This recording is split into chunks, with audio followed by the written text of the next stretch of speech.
So what does stackathon mean? Stackathon means doing any and everything possible to stack and save your money.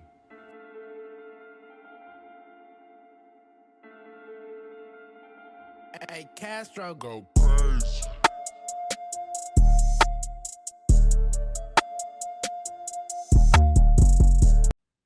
But I like to spend it too. Welcome to another episode of Triplestacks. Yeah. Hey, we in here. Episode 7, baby. We back, baby. Hey. Been gone for a little bit, but I'm back. You know what I'm talking about? Yeah. Hey. Hey. Hey. Yeah. What it do, baby? What's happening? It's your boy Triple D, man. You know. Hold on. It's all good, man. It's all good. How's everybody doing? Welcome back. Welcome back. Hope everybody's doing great. I'm doing wonderful because my Mavericks are in the NBA Finals for the first time since 2011 season. We are back, baby. Luka Doncic with the Western Conference Finals MVP. And we in there, man. I'm so excited. I can't wait. I got to check out a game or two. I've been watching like the whole playoffs other than the East.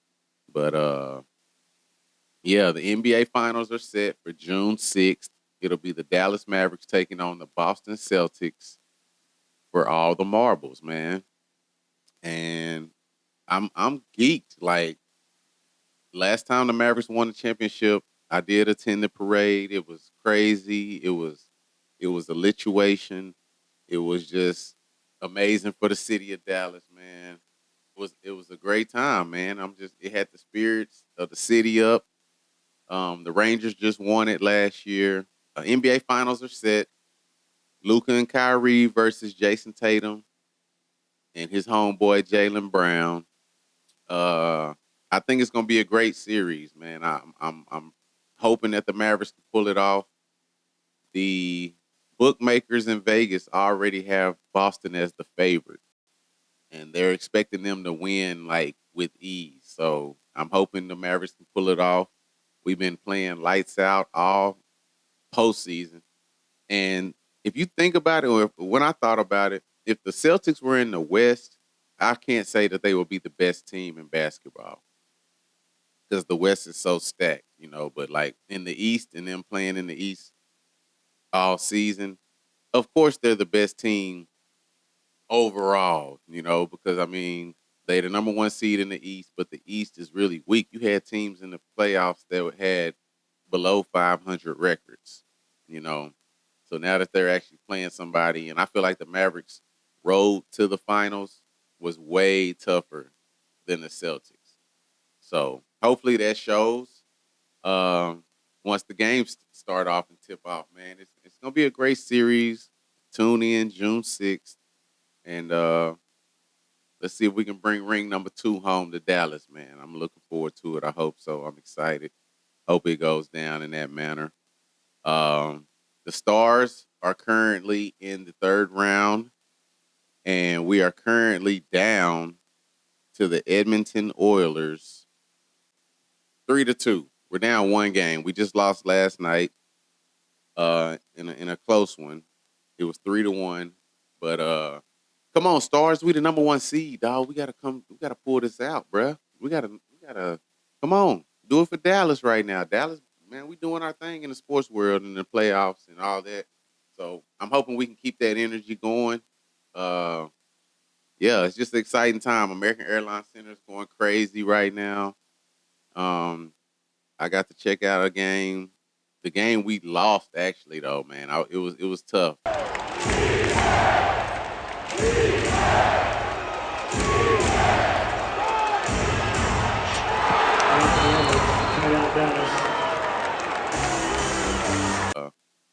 I mean, other than the last game where we blew them out, all the games have been pretty much close. So, but the Mavericks just do a great job of executing down the stretch, and I think that's what the difference was between the Timberwolves. They were kind of tired coming off of that series versus Denver, and they had to put all that work in 7 games to beat them. So playing us, it wasn't any easier. Um, so, but yeah, shout out to the Mavs, man. We in the finals. Let's go. Hold it down. I think the Celtics will lose. I'm gonna predict Mavs in 6. I've been saying it like the last 3 series. Mavs in 6. I think we still won in Boston, and then every home team wins, and then we still won late. So I think we win the championship in Boston. No, Game 6 will be in Dallas. We win it in Dallas this year. Let's do it. I think we can do it, man. Let's do it, dog. Let's do it. In other news, Scotty Scheffler, the golfer who was arrested that I told you guys about on my last episode, all of his charges have been dropped. The city of Louisville has decided to drop all of his charges, which I figured what would happen once all the information came to the light and they figured out who he was and what he was doing, and the fact that he didn't have any ill intentions towards anyone. Uh, but they finally made the right decision and decided to drop charges. Shout out to the city of Louisville and their police department for getting that corrected. Uh, in boxing news, the Jake Paul Mike Tyson fight has been postponed. It was supposed to take place on July 20th of this year, but due to Mike Tyson having ulcers, they have decided to postpone the fight. They have not given a new date yet. I'm sure it's going to be based upon Mike Tyson's health and what he, how long it takes for him to recover from his ulcers issue. But I don't know if you've even been paying attention up until this point, but like Mike Tyson is getting so old and like barely moving. Like I saw a video of him recently and he was just barely like, making it type, So I don't know what type of publicity stunt this is supposed to be, what type of money this is going to draw in, or if it's going to be all WWE, meaning scripted, and they're just doing it for the entertainment side of it and for show. But it's like it's a 35, 40 year age gap difference between these two guys. And Mike hasn't fought in 25 plus years. So I don't know what to expect anymore at this point. Mike Tyson is having ulcer issues and he's just getting older, man. So we'll see what that looks like whenever they drop the date. I'll let you guys know. I was looking forward to seeing it. Never was really planning on going to it. It is in Dallas, um, but we'll see how that turns out, man. Once time passes by a little bit. The WNBA season is in full swing today. Caitlin Clark and Angel Reese meet for the first time. They're actually playing like right now. And I also saw an article saying that the WNBA they do have chartered flights, but they're trying to work on I guess the smoothness of it. They're trying to iron out all the wrinkles because I guess there's been issues with a couple of teams getting their charter flights from point A to point B. So they're trying to work out all the kinks and get all the logistics and things in order for the WNBA teams to, you know, smoothly be able to keep catching charter flights in between games and things of that nature. So, but WNBA season is going strong. I've caught a couple of games, pretty entertaining. Like this new rookie class is really putting eyes on the WNBA more than they have in years. Like probably since Maya Morris left, and she hasn't played in I want to say about 4 or 5 years. So it's kind of just been like a slight drop off. You still had a few of those big name stars in there, Sue Bird and Candace Parker, who has since retired. Diana Taurasi, Brittany Griner, who's injured. She hasn't even played this year. But yeah, just this new class coming in, Angel Reese, Caitlin Clark, Cardoza. They've definitely put eyes on the WNBA and made an emphasis on doing the women better in the league. So keep an eye out on that. the tickets have gone up across the entire league. So I know people used to say wings tickets used to be $15 and $20, but now they're like 100. But that goes to show the league is improving. The fans are in the stands. They're just trying to make a better overall quality for the women this year. Also in NBA news, if you didn't know, Bronny James a couple of weeks ago. So they basically give you an opportunity to go to the combine and measure up your skills versus the upcoming class. So you can basically declare for the draft and go through pre-draft workouts, go through the NBA combine, and then still decide whether or not if you want to go back to college or not. They give you a cutoff. So Bronny James has basically been going through all these things, and I meant to mention this a podcast or two ago, but he was getting a lot of flack, and you only there because your dad, and this, that, and the other, and it's like he's still trying to be his own person. He's still taking his own path, and obviously we know LeBron wants to play with his son in some form or fashion.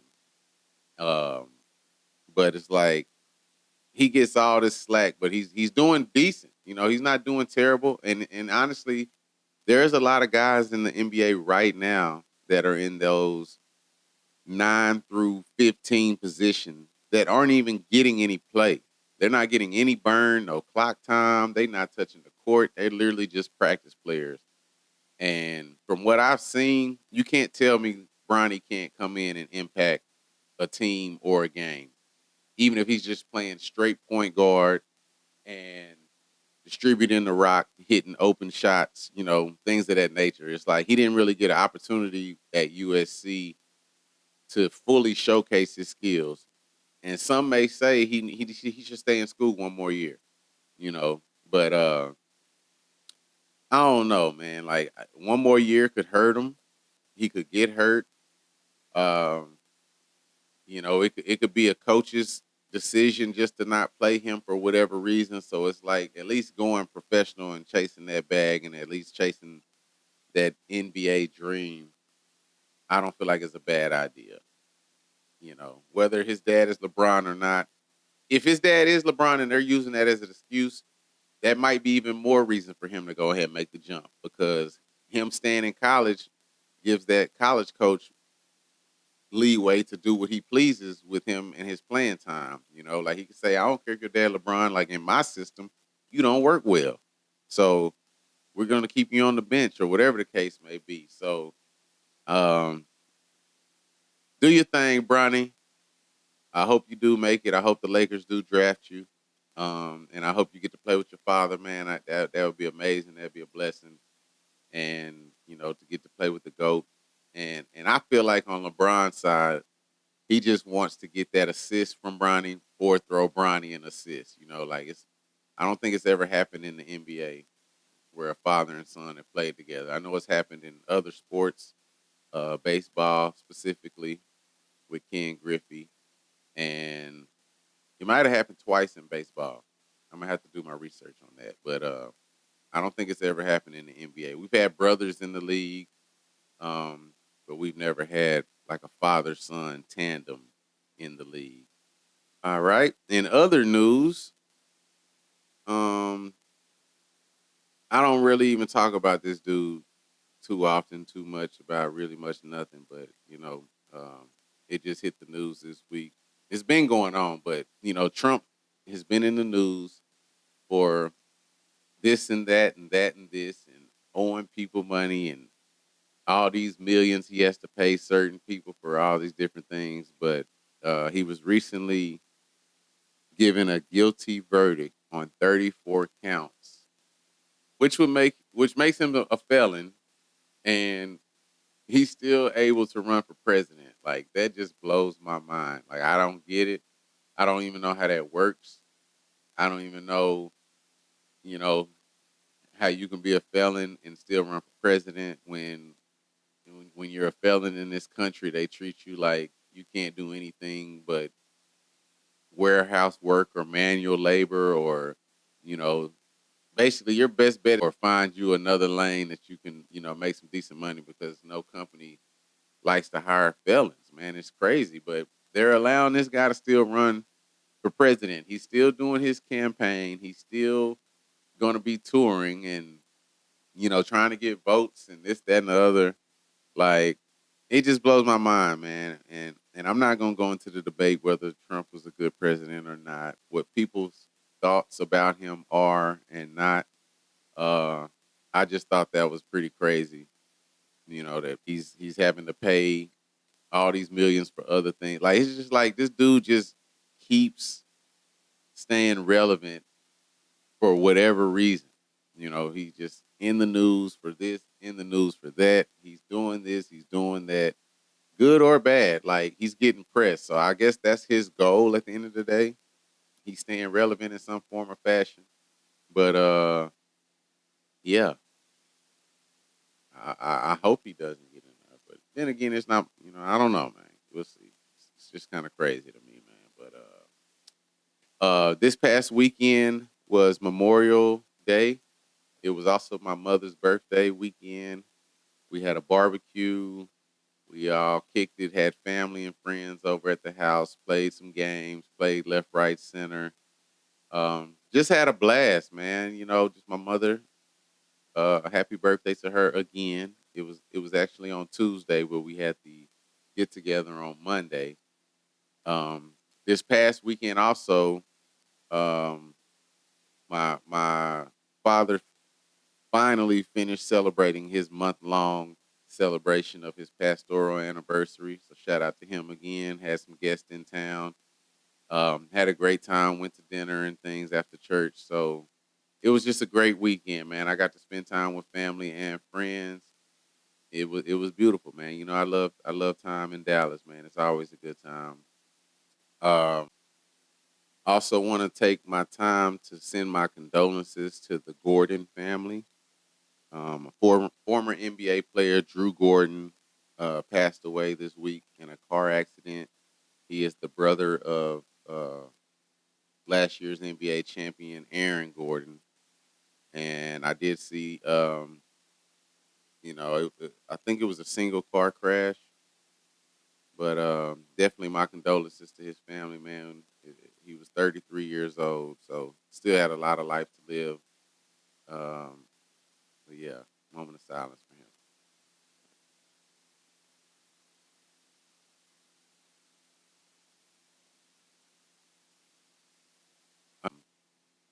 And I mean, other than that, I don't have much to talk about after that, man. Like it's some things out there to discuss. I'm gonna have a guest again. I keep saying it. I keep saying it. I keep saying it. I'm gonna have a guest on my show, bro. I'm gonna have a guest. I keep saying it. I've reached out to a couple of people. I'm gonna just align schedules and go from there and get somebody on here, man. But I mean, other than that, go Mavericks, go Stars. Uh, yeah. Triples Topics episode 7. We out, dog. Holla at me. Peace.